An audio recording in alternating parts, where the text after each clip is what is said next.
everyone, and welcome to another Sunday Talk within the Nine-Sided Circle. I'm one of your two hosts. I'm Nora Kyle, along with your other host, Mushtaq Ali. Yeah, and we want to thank you guys for joining us either live or on the YouTube replay. It's so good to have you. We enjoy having our regulars. It's great to see such familiar faces show up week after week. It means a lot to us. And for those who are joining us every week on the replay, same to you. We love seeing your comments pop up all the time, and we really appreciate having that engagement. So thank you. Yep. Yeah, comments they're like candy. What a treat. Yay. Yes. Oh, okay. We have another person joining us. Zainab. Yeah. So, the YouTube spiel. Do you want to roll with it, Mushtaq? Important YouTube spiel. Yes. We are just 11 people away from having 300 whole subscribers. We're very excited about this. This is exciting, yeah. This is exciting. So, as a temptation to get those of you who have not subscribed to our channel to subscribe, if you subscribe and then you write in the comments, "Hi, I'm a new subscriber and I just subscribed," you can either ask us a question that we will answer on air, or you can suggest a topic that, unless it's like incredibly weird, like are pinto beans better than black beans, we will take that as a topic. So there's your reward for subscribing to our channel. Yeah. Ask a question, we'll answer it both in the comments in brief and on air at length, or suggest a topic and we will put that topic in our queue. Yes, and we'll get to it sooner rather than later, because that's important. And you are helping us grow our channel when you participate in these ways. It means a lot to us. And it's a channel that will not ever give you ads, ever. Not from our doing, that's for sure. I mean, YouTube's going to YouTube, but yeah, they have been threatening to put ads on non-monetized channels, but if they start doing that, then we're going to probably switch to Vimeo, because I'm not going to put up with that shit. Yeah, we'll see how it goes. Yeah. So, yeah, the whole thing: like, subscribe, comment, thumbs up if you think we're cool, thumbs down if you think we're lame. It's good press. I mean, we'll take it. We'll take it. Whatever you got for feedback, we want it. All right. So for today, we are going to be talking about what we are realizing is kind of a hot button topic for a lot of us, quote unquote, spiritual types. And that is the issue of money. Money, yeah. Money. There's some good songs with those lyrics. Yes. And even more bad songs with those lyrics. True that. Okay, so especially this week, when we've had a lot of things coming up around money related to the I guess the American stock market in particular, related to some nefarious activities relating to GameStop stocks and AMC movie theater stocks, Bed Bath & Beyond, a whole bunch of things, some hedge fund tomfoolery. Yeah. Pretty juicy stuff. Yeah. Money is one of the three biggies for people having charges on it. Lots of conditioning and stuff. So if you want to start a fight, money is one of the things you can start a fight about. Yeah, and one thing that makes that very evident this week is how people across the spectrum have been paying attention to this GameStop phenomenon, because money is such a hot button issue. So, and for spiritual types, them there robe wearing fellas with the begging bowls and stuff,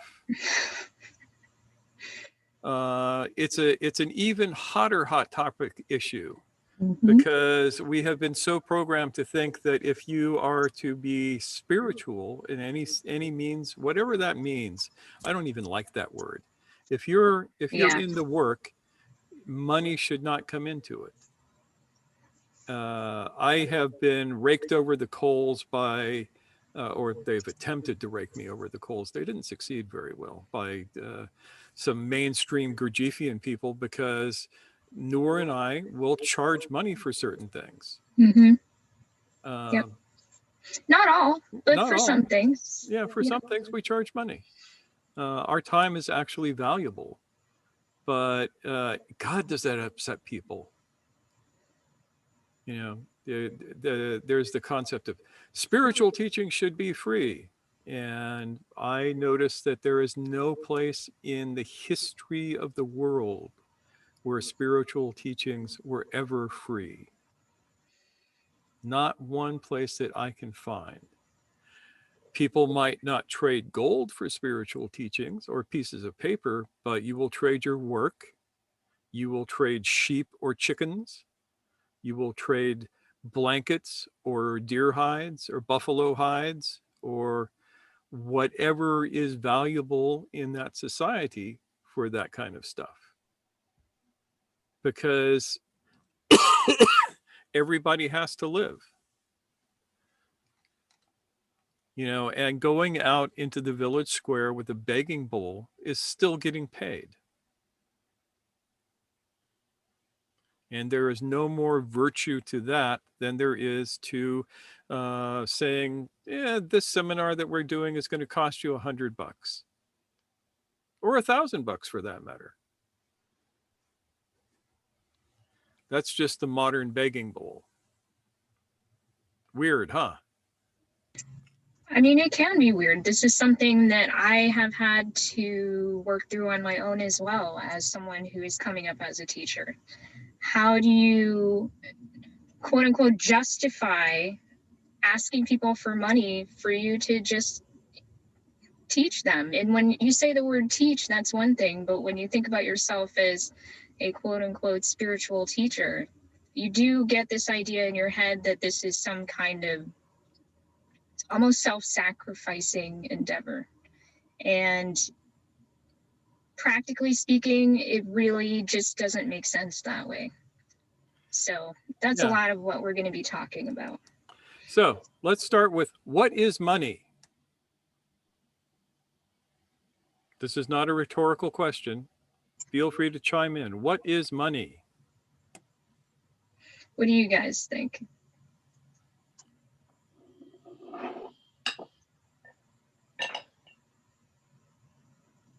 Don't everybody? Right. Yeah, I see Chris unmuting himself. What do you think, Chris?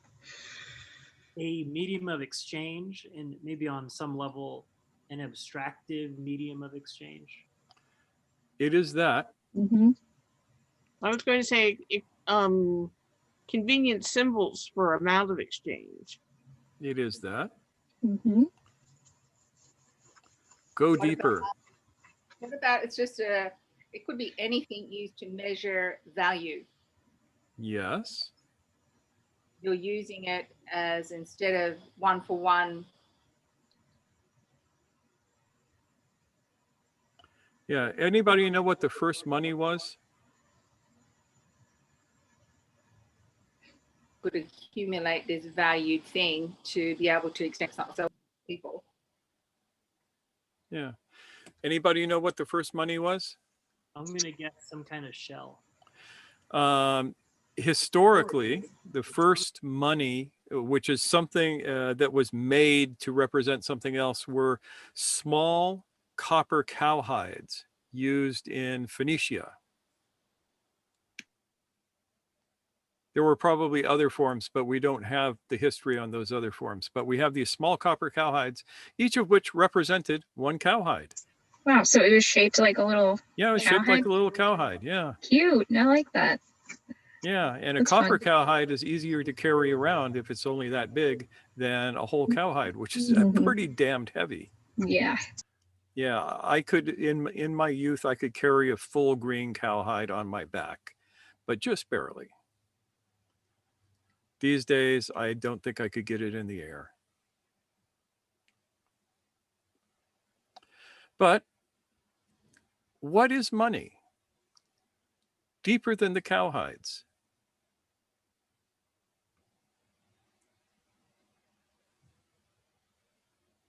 Well, it's an invention.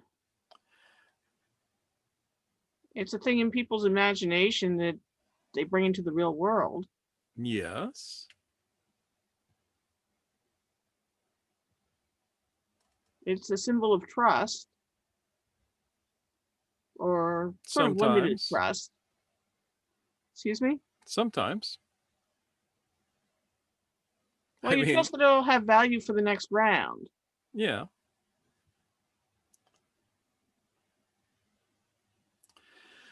When you get drilled all the way down, money is potential energy. We have various symbols for this potential energy that we can trade amongst ourselves.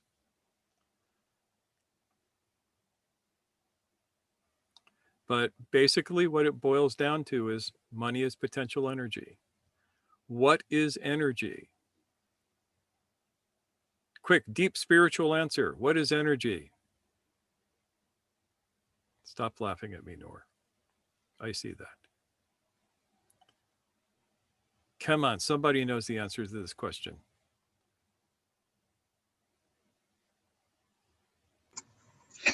Dave, what do you think? The fuel for change and the potential of work. Yes, Yep. yes.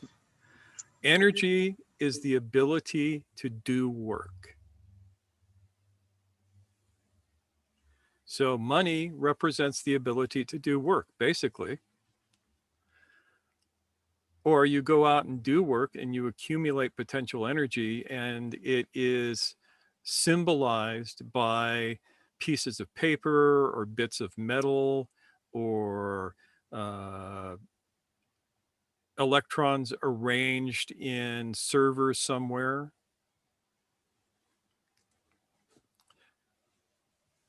I mean, I realized yesterday it was that I had not spent a piece of paper on anything in 2 months. I had only used electrons to buy things. So Nancy is absolutely correct when she says money is an idea and it's an abstraction. And what it symbolizes is the amount of potential energy you have to do work with. Therefore, money is neither good nor evil, any more than electricity is good or evil.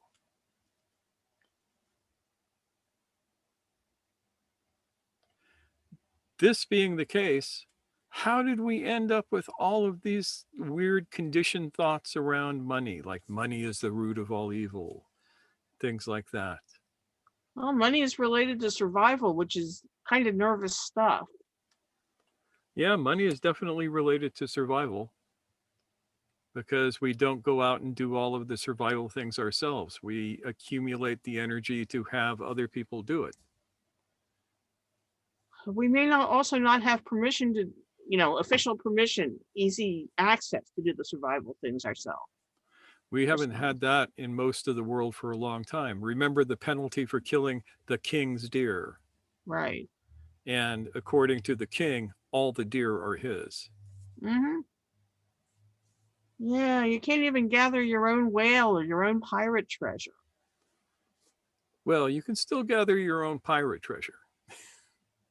You can still be a pirate. But they don't dress as good as they used to.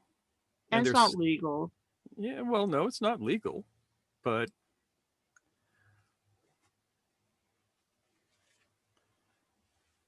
so here we are with this idea that is utterly and completely neutral, neither good nor bad, can't hurt anybody, can't help anybody. It is the sum of this ephemeral idea of potential energy that you have stored up.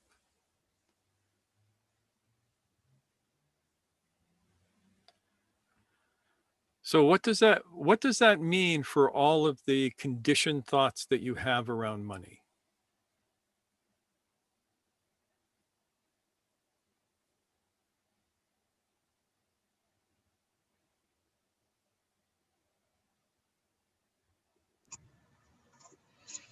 What do you think, Mr. Keen?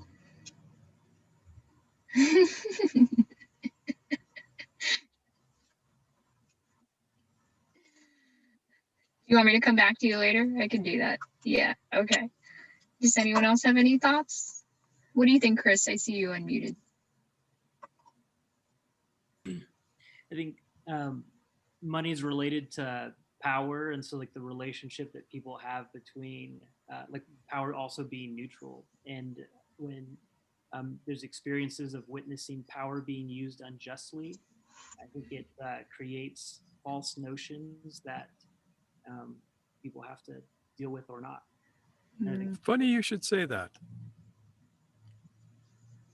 Yeah, this is the first of 3 talks where we're going to talk about the 3 biggest charged ideas that people have.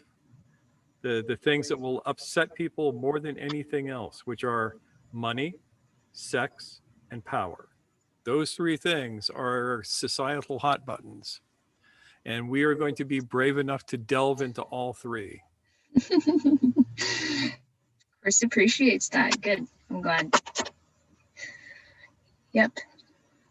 Yeah, so it sounds like a lot of the, the good or bad weighting of money comes from the stories we hold about money.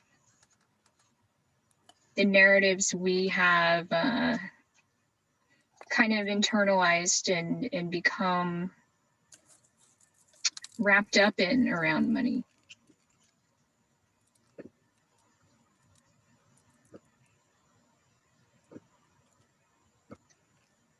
So let me suggest to you that there are 2 ways that money expresses itself, or that you express yourself through money. And these are terms I stole from somebody else. He wasn't an economist. He was an interesting fellow. I'll undoubtedly dig up some information on him and put him up on the forum at some point in the near future. I'll make a note of that. Yeah, don't let me forget about that. He coined a term. The term is ILTH, I-L-T-H, which is the opposite of wealth. So he said, wealth is where you use your money to basically make some aspect of the world a better place. Ilth is where you use your money in a way that hurts the world. So your money either creates wealth or it creates ilth. I always like this. And I've always found I ran across this idea back in the 70s, and I've used it to steer my money acquisition and spending to a great extent. Always the question of using this money in this way, will it create wealth?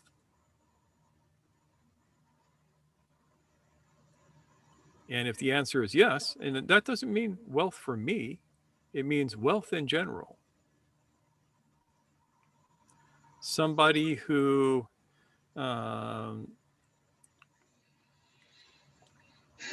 lays in a crop of something very, very tasty can create mostly wealth, possibly some ilth depending on how they farm that crop. And that's the other thing, is that everything can be a balance of these 2 ideas. If you're doing industrial corporate farming, you are creating at least as much ilth in the world as you are wealth, because you're destroying the soils and keeping the world teetering on the next dust bowl. Same with industrial animal husbandry, where you take thousands of cattle and pack them in giant pens somewhere and cool them with water sprinklers and feed them on substances that they were never designed to digest, and then kill them and eat them. That creates probably significantly more ilth than it does wealth.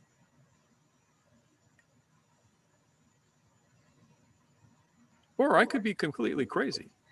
Do feel free to disagree with me on this. Hmm. Mr. Keem says, I'm still in the level of money kind of related to survival. Yep. Yeah, that's definitely part of our relationship to money, is how secure do we feel in our relationship to money? Do we feel kind of like a not having enough? Do we feel like we have just enough? Do we have more than we need?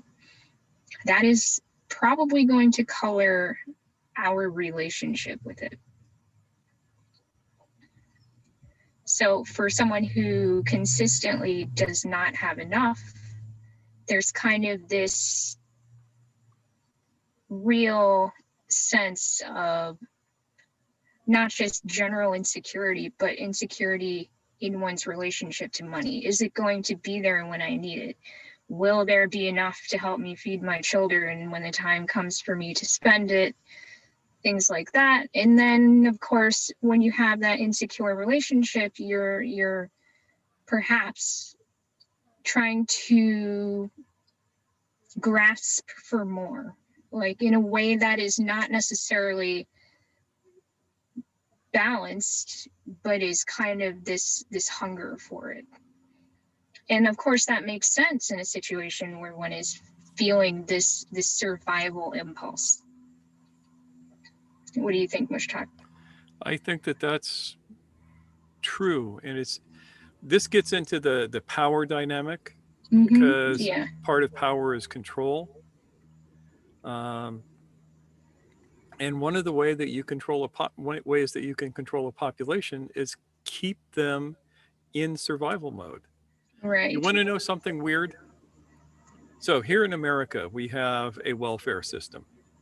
It's not a very good one. It's not universal. And people have to grovel in order to partake of it, but it exists. Now, back in the late 1970s, early 1980s, Buckminster Fuller. Y'all know who Buckminster Fuller is or was? Genius guy. Most people are nodding, yeah. Yeah. So he sat down and did some math, because the amounts of money that the welfare system gives out is known. Their budgets are known. And he did the math and he said, if we closed the welfare department and kept everybody on staff, still getting their paycheck, and took that budget and all of the money that they send out and split it up evenly for all Americans, men, women, and children, every single American would be getting at that time a check for $2,000 a month. And $2,000 a month was a nice chunk of change in 1981. Think about that. We spend more money making people jump through hoops to take care of their survival needs than if we just gave everybody in the country money.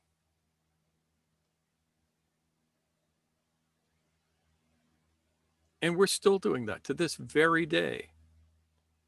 You know, the people in this country are really hurting from the pandemic. Jobs, I have one friend who lost his job at the beginning of the pandemic and has only been able to keep his family going by taking tiny little jobs like doing night watchman. This guy's like a genius. He's higher mathematics dude, working as a watchman and collecting unemployment. And the government is struggling to find ways to take away his unemployment from him because we need corporate bailouts. That keeps everybody in survival mode. Who here knows Maslow's hierarchy or knows of Maslow's Mm-hmm. hierarchy? So you know that you don't get into the really good stuff in Maslow's hierarchy until you've gone up like 3 or 4 tiers. And the bottom tier is the ultimate survival stuff. Food, shelter, can you feed yourself? Can you feed your family? Can you keep yourself from freezing to death or dying from heat stroke? And that's where people who like power would like to keep everybody.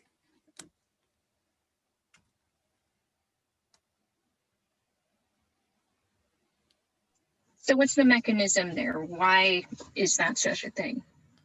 Because it's modern serfs, Hmm.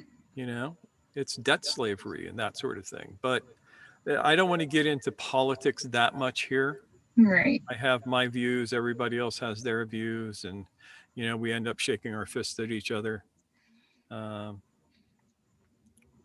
Saying the things we usually say. Yeah. And it ends nowhere useful. But so here's this idea of money as potential energy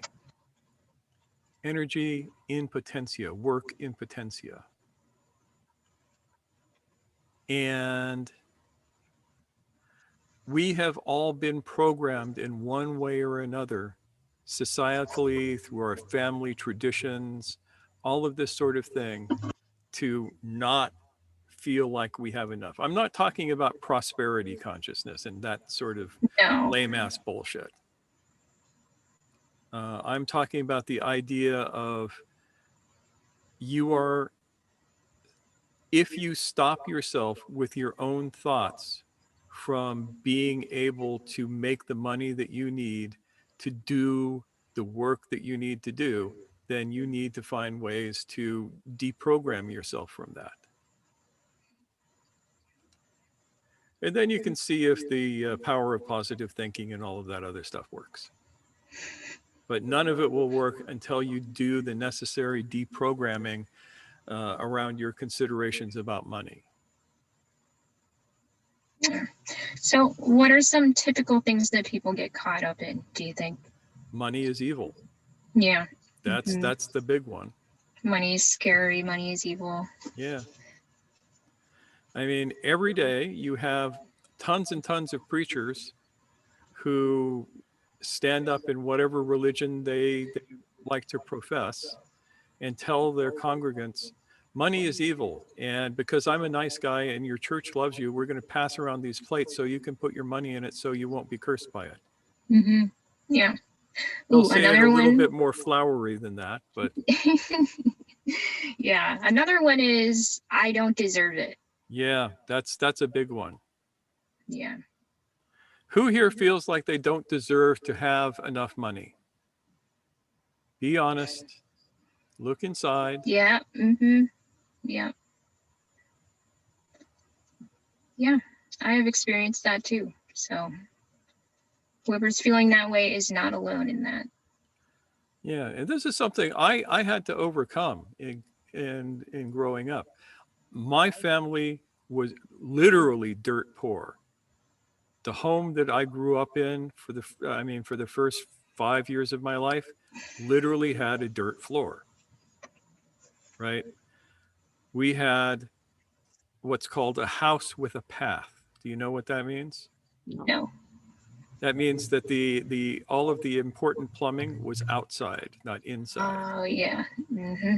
And that means when you're a kid and you have to go to the bathroom in the middle of the night, you have to worry about the kukui coming to get you. What is that for people who don't know what that is? That's sort of the Hispanic boogeyman that lives in New Mexico and surrounding areas, and he likes to get kids.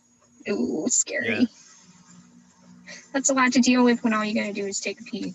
Yeah, but it teaches you to pee really fast.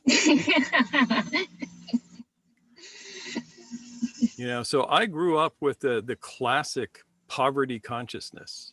Mm-hmm.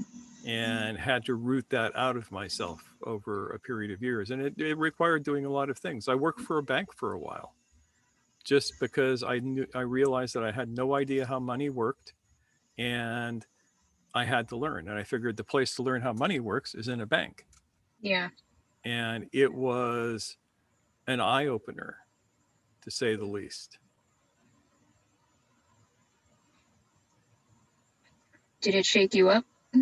Yeah. After a year of doing it, I walked out to the edge of the Santa Cruz Pier, took off my watch, flung it into the ocean, and swore that I would never wear a suit again or have anything to do with the banking industry. That bad, huh? Yeah, scared the Yeah. shit out of me.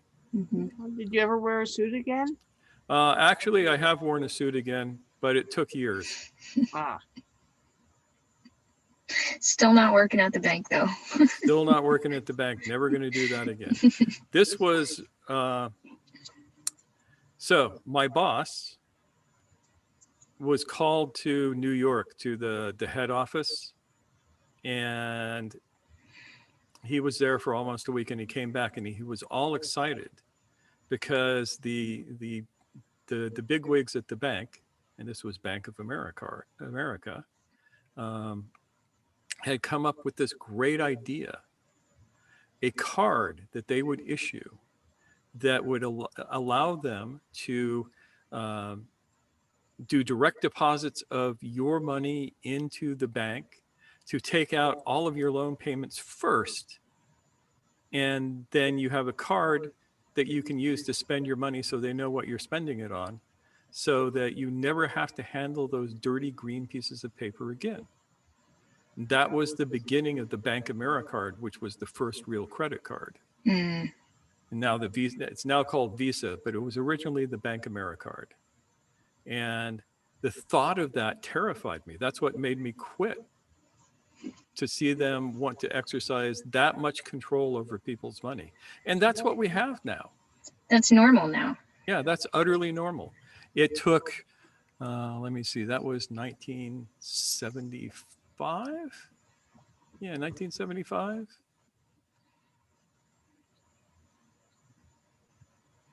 So 45 years, something like that. Hmm. Yeah, it took that long. That's not very long in the scope of human existence. But we now live in a world where that dream came true. And the funny thing was, is my boss loved it. He thought it was the greatest idea in the world, because I worked in the loan department. The way I got into the bank is because I was good at stealing cars. And it turns out that if you work for a bank, you can steal cars legally. It's called repossession. And that got me working my way up in the loan department until I was an assistant manager.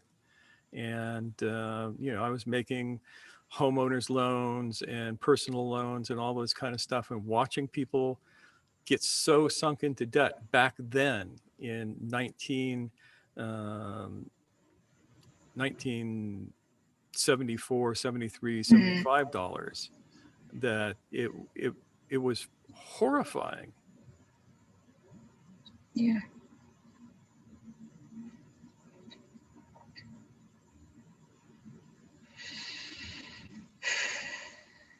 So with all that, we all have, most of us, I don't want to assume we all have these issues, but I'm assuming the that vast we all have majority, these issues. Yeah, I'm assuming that anybody Yeah. who's listening to this has some of these issues. right. If you don't have these issues, you're probably already the Buddha, and you don't need to be listening to us. though we would have you on as a guest. So you've mentioned how you started to work through this stuff. You decided to expose yourself to the workings of money.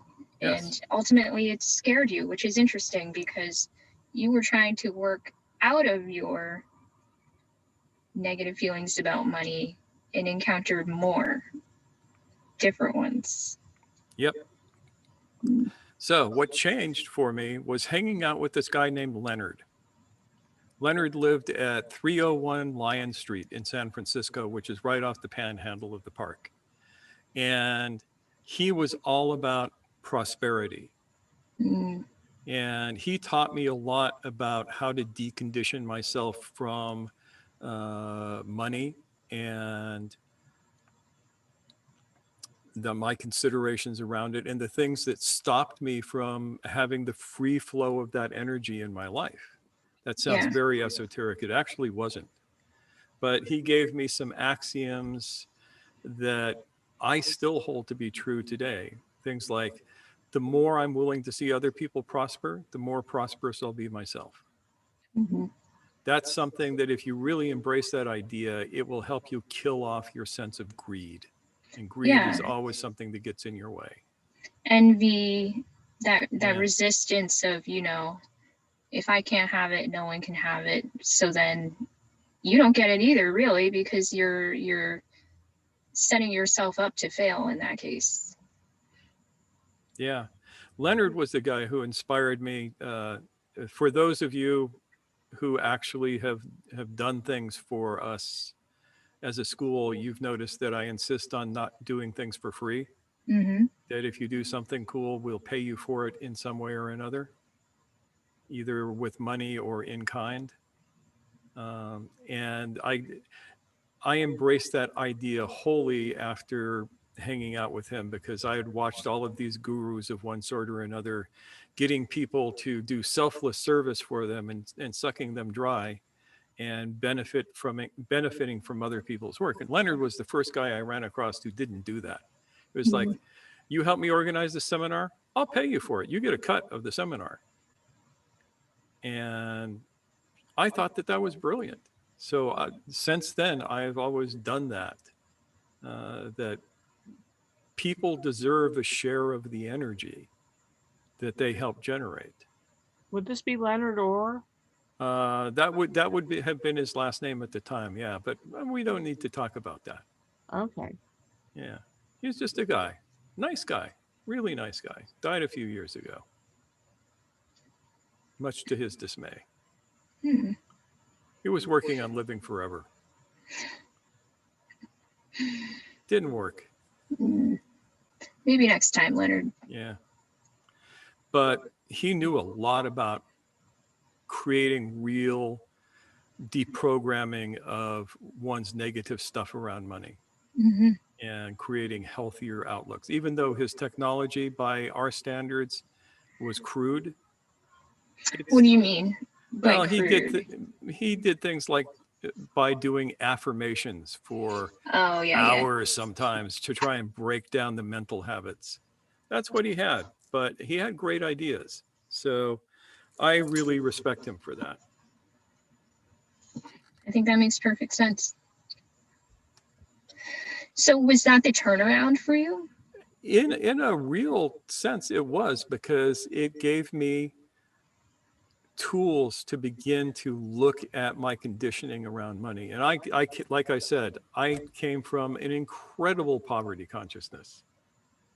I mean, I look back to when I was a kid, and for most of my life, I don't remember having a dime in my pocket. Mm-hmm. The idea of actually having my own money was weird until I figured out that people would give you money for empty pop bottles. Did you know that? That you could return, back in the day, you could return soda bottles to the store, and they would give you either a penny or a nickel, depending on the size of the bottle. Well, they will do that now to some degree, and of course, then you have now you have the fancy recycling machines and centers. everything. Yeah, but back then, people threw empty pop bottles out of their cars because that was what you did. You threw it out of your car when you were done with it. So I used to go down the road with a gunny sack. Y'all know what a gunny sack is? Burlap bag. No. Yeah. Okay. Over the shoulder, that kind of thing. Yeah, that kind of thing, and collect the pop bottles that were thrown on the side of the road in order to get enough money to do things, like buy a piece of candy and ruin my teeth. Well earned teeth rot. Well earned. Yeah. So Dave says, I was returning cans and bottles at 9 p.m. last evening. Good. There you go. Get that pocket change. It really adds up, though. My mom does that. It ends up with like $20 or whatever. Yeah, and to this day, I keep a jar by my bed that I fill all of my pocket change in. There's probably $50 in there right now. Yeah, I do the same thing. But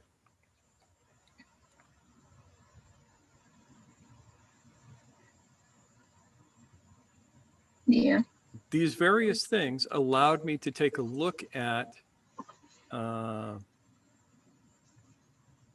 how I was programmed around money. One of the axioms that I have embodied since then, Leonard got it from a book called The Richest Man in Babylon, which if you ever want to know how to save money, this was written back in the 20s, and it's a great book written by a banker who wanted to explain to normal people how banks worked and how saving worked. And his first axiom was, part of everything that you earn is yours to keep.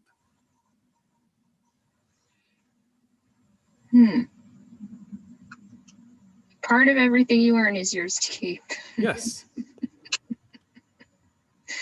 This vaguely reminds me of what we say about the Enneagram, you know, when you go through the Enneagram process and invest all this energy into it, and then the output gets split up, you know, And reciprocal part of it maintenance. is yours to keep. Yes. Yeah, exactly. Yeah, I should have done the Enneagram of money for this, because that's real, and it's something that I use a lot. When I Wow. calculate out our savings and stuff, I'm looking at it through an Enneagram process. So we should definitely take note of that, and we can delve into it at a future time. Yep, that's definitely going to be a major topic. Good. Okay. Making note. Cool. So, do you know the biblical saying of Jesus, is not a workman worthy of his pay? Have you ever heard that one? No. It's not one of the more popular ones, like the meek shall inherit the earth. But it's nevertheless there. Is not a workman worthy of his pay?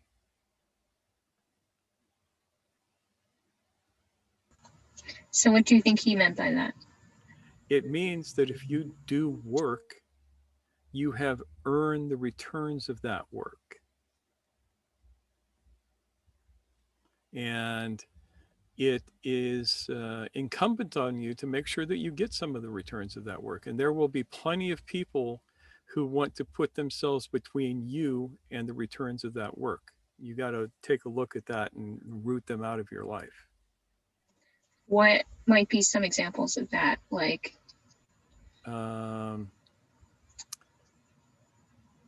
banks that charge huge amounts of interest on credit cards. There's a reason why in Judaism and Islam, credit usury is considered anathema, because it ruins people's lives. Usury is different than just renting money for a reasonable fee.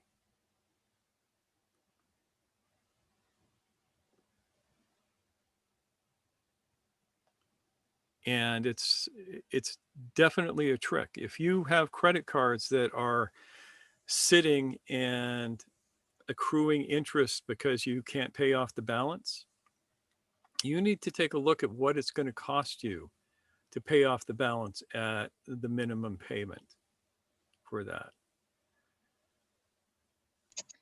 how about student loans these days? Same thing. Student loans are even worse because there's no way for you to get out of them. Yeah, in the US, you cannot declare file bankruptcy on a your student loans. Yeah, which is unconstitutional, but they did it anyway because the banks have lots of clout. But those are some of the things that get in the way, get in between you and the money that you should have from your work. And it is incumbent upon you to reduce those. So for years, I never had a credit card. I chopped up my credit card in 1979 or 1980. Literally chopped it up. I used a machete. It was Cathartic. cathartic. Yes, that's the word I'm looking for. And I actually have a credit card now. I just got it last month because my credit score was 0. And I realized that in order to do some things that we need to do, I actually have to have a credit score. But I will never let that thing carry over a balance, because at 19.5% per annum interest, you will end up spending 3 times as much money on the interest than you did on the principal to buy the things. And the reason that I have no trouble doing that is because I realize that I know how the game is played, and I get to keep my own earnings. Even though they're small and paltry by most people's standards, I feel like I live pretty well. You know, I got Jeff Bezos living down the street from me, and Zuckerberg, and, you know, all of those other people, the multi-billionaire tech folks. And my estimation is I probably live as good as they do, maybe better. In terms of mental well-being and all In that stuff. terms of Yeah. mental health and having everything I want. Mm-hmm. Yep.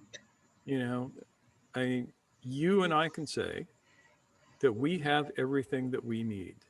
Mm-hmm. Definitely. We have Yeah. a lot of stuff that we want. Yep. And that kind of riches is different than the $1 billion in the bank riches. But that is so much money that you will become energetically constipated.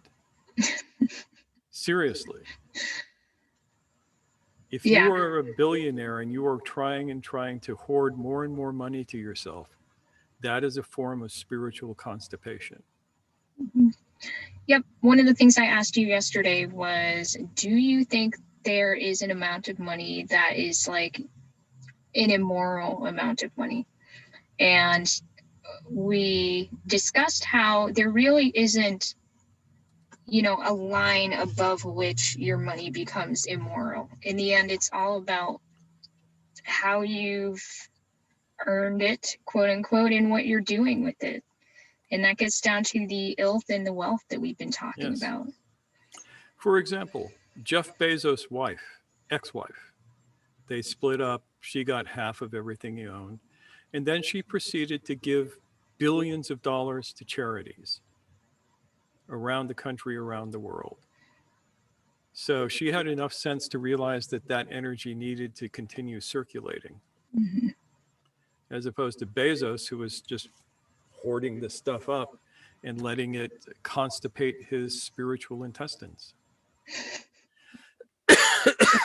So, I mean, I would say, of course, it's important to look into the charities one is contributing to make sure they're doing their part in sharing the wealth, as opposed to Absolutely. producing ilth. And even in our everyday behaviors, the things that we invest our energy in, like the example I came up with is, I find that it is, especially when you are at the lower end of the income spectrum, because the cheap things are what's accessible to you, you do unfortunately end up acquiring ilth, in the sense that you're going to be buying synthetic goods that are made cheaply by people who are probably not making the wage that they deserve and are in conditions that suck. Who knows what's going on their end, but in all likelihood, it's not great.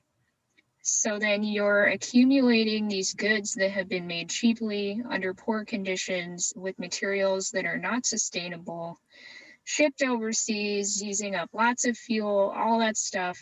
But unfortunately, investing in goods that are made sustainably from life-affirming materials under life-affirming conditions, those things cost more. We don't always have ready access to those things.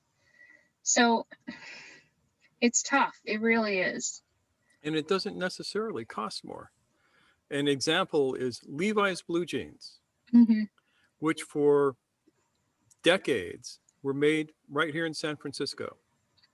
Yep. the Levi's company was considered to be one of the 10 best companies in the world to work with in their time. And all of the pants were locally made. Then there were some changes to the board of directors, and Levi's closed its plant here and shipped everything overseas. The blue jeans cost the same. They don't cost any less than they did when they were being made in San Francisco. Mm. The only thing that changed is that the board gets to put more money in their pockets, and they get to have multi-million-dollar salaries, while some poor dude in Indonesia or India or Korea is slaving away for 10 cents an hour. Yeah. Tricky. Yeah. So as people who are concerned about those things, how do we reconcile with that? How do we navigate this in a way that is going to be energetically healthy, do you think? That might be something we have to meditate on rather than having answers for right now. Yeah. Yeah. And it's slightly off topic, only Yes. slightly. You see how big this topic actually is? Yeah. Mm-hmm. So, what if part of everything you earned was yours to keep? What if that were actually the case?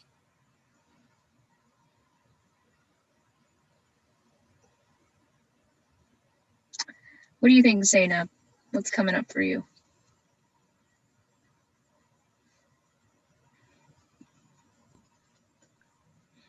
I don't know the answer to this question particularly,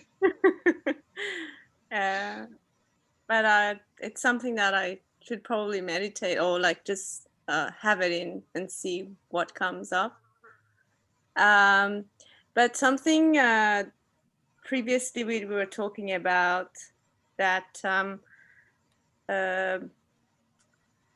how money can become constipated for people like millionaires. A story of Imam Ali came up for me, where I've heard, I'm not sure if it's how it's actually been, but how Imam Ali would make money, and after a few years he would give it away, and he would restart again and do it all over again, something like that. Yeah. So, yeah. I believe I've heard that same story, and I think that there is some stuff about it in the Najal Balaga. I think that's where you might find the deeper part of that story. But yeah, he would do that. We're talking about a great saint in Islam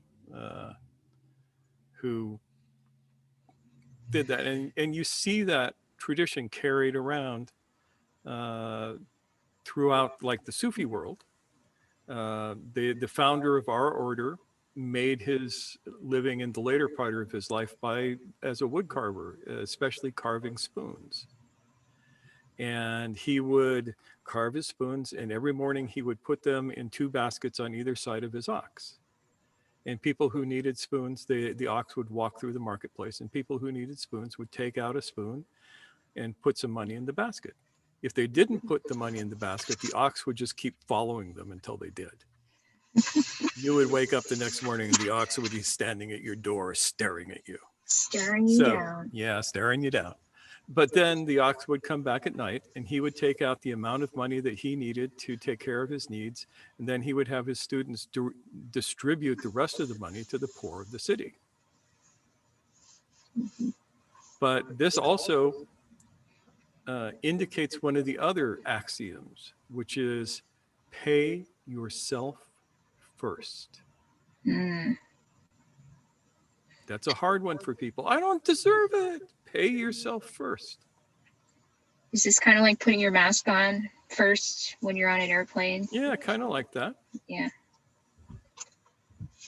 It's like every month when Noor and I get our checks from the government, Yeah. take a certain amount of that money and we put it in the bank. We Mhm. do that before we do anything else.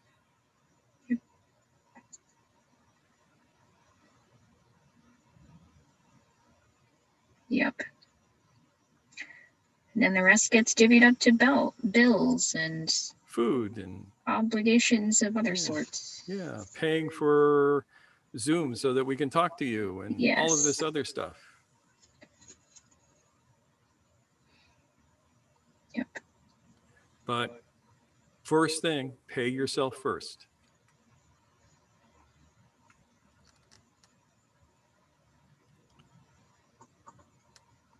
So, what do you all think?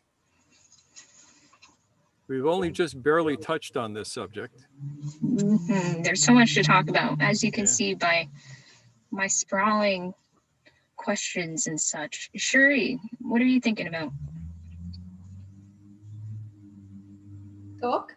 And also there's myth around inheritance, that people believe that it should be equal among siblings, especially you get things like family companies and more wealth than is comfortable, and how do you divvy up an estate? You know, people worry about that, and we've had some challenges in my family, and I said, parents made decisions that they deemed was right and correct at that moment, and then afterwards they may have regretted that, but you know, things have already been done legally and everything.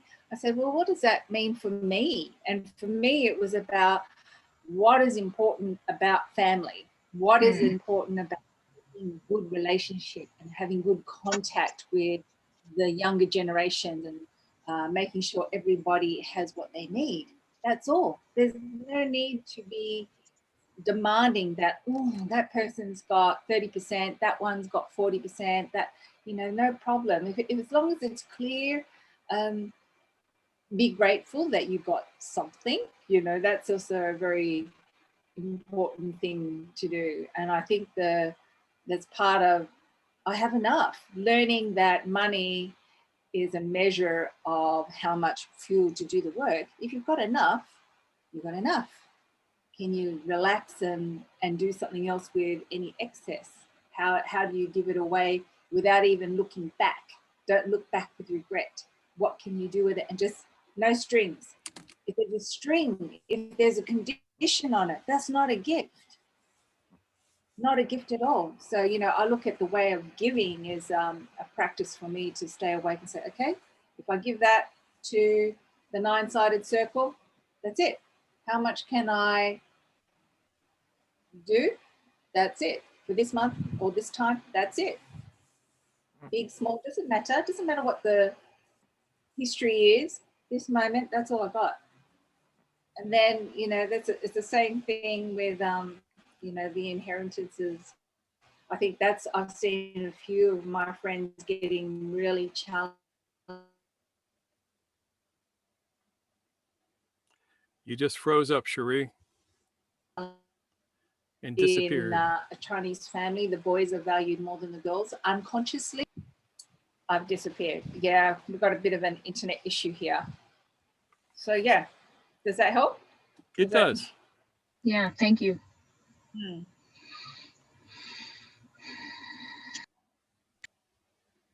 I see. Mustaqim. Yeah, Mr. King says, I'm thinking about the saying, quote, have enough of money in the pocket, but not in the heart. Unquote. Yeah. That is a good quote. Yep. Yeah. When you have money issues, it leads to greed and covetousness. And these are things that kill the spirit. And we don't want that. Yeah. Yeah. I've also heard that the question of what do I do with my money is equivalent to what do I do with my life? Yep. I think that's fair. Also good. Yes. Yeah, I like that.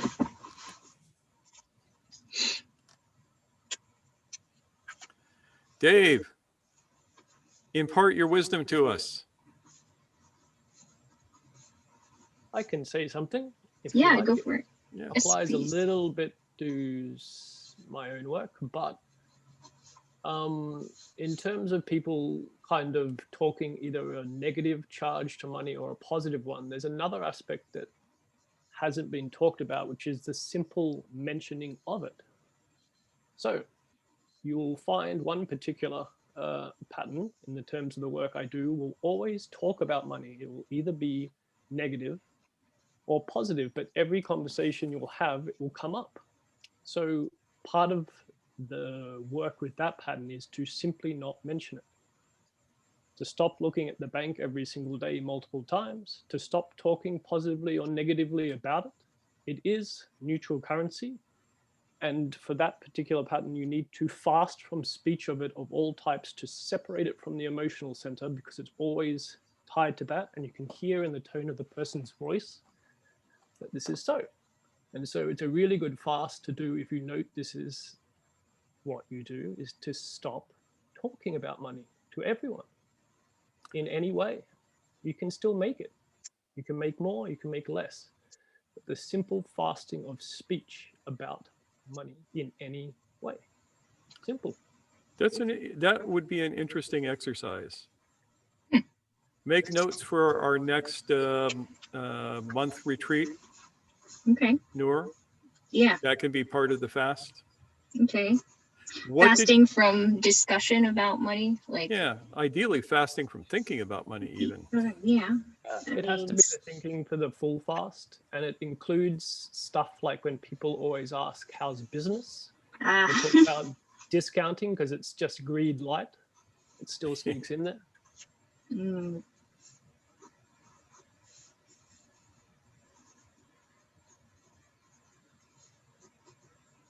Okay. I may ask for some details about that later, Dave, when we start thinking about shaping the retreat. So thank you for that. That's actually quite useful. Welcome. Shuri, did you have more you wanted to add, or were you just responding to something when you said, pick me, pick me? Nancy.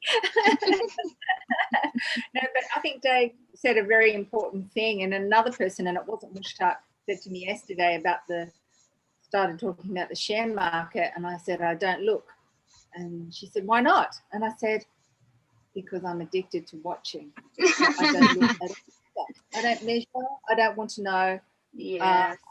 Fair idea what the exchange rate is, but having come from the financial market, I am extremely aware of how addictive it is for me to watch all of that kind of thing and love it and enjoy the gambling of it and everything. So I don't do it at all. So that's an awareness of me. Don't even go there. Don't even think about what that index is doing. And I used to watch it every minute I was awake. That was my job.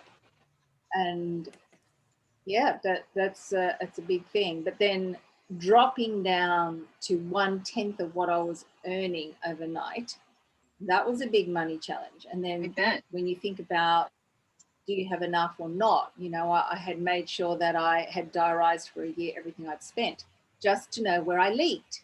And once you know where you leak, you know what to do about it. And then when you have the money in your hand and what you're charging is recognizing how much you value yourself, your services, your product, your whatever it is that you're providing and what you're doing, and stop justifying it. Yeah.